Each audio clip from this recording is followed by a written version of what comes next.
鋼琴上的眼淚。每個星期六朝頭早9點，小雨呢都會準時坐喺鋼琴前面。琴譜上嘅月光奏鳴曲嘅符號呢，喺佢嘅眼中就扭曲成一點點黑點。手指機械性咁樣重複又重複咁樣練習。呢個時候，鋼琴老師突然之間好嚴厲咁樣同小雨講：停啊！第3小節又錯啦，下個月就要考8級啦。你咁樣做又點對得起你媽媽嘅付出啊？落堂返到屋企之後，媽媽喺廚房正準備午餐，媽媽就問小雨啦：你今日練習成點啊？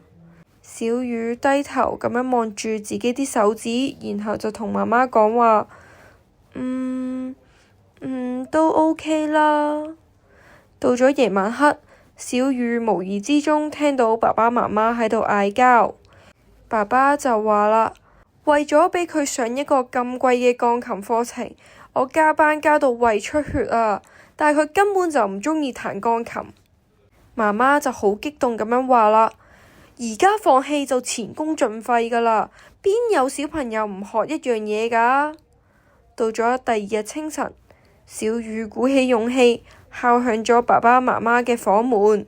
佢攤開咗自己一路以嚟偷偷畫嘅畫本，裏邊全部都係學校後生嘅風景。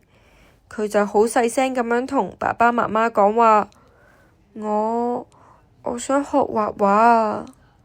令人意外嘅係，爸爸拎咗本畫簿仔細咁樣睇，然後就好驚訝咁樣問：呢啲都係你畫㗎，自己學㗎？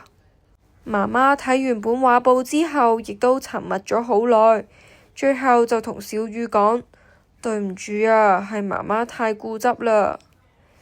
而終於去到今個禮拜六，小雨呢終於可以帶住畫板去後山嗰度寫生，而媽媽呢亦都報咗一個成人繪畫班，所以佢哋2個終於有新嘅共同話題。所以各位小朋友，如果你哋有一啲自己好鍾意嘅興趣，千祈唔好抑壓自己嘅諗法。溝通係可以打破誤解同誤會，抑壓自己嘅諗法只會令到問題更加嚴重。想聽更加多嘅故事，可以打去27778899按2字，或者喺 YouTube 度搜尋小樹窿電台 Podcast 頻道重溫。拜拜。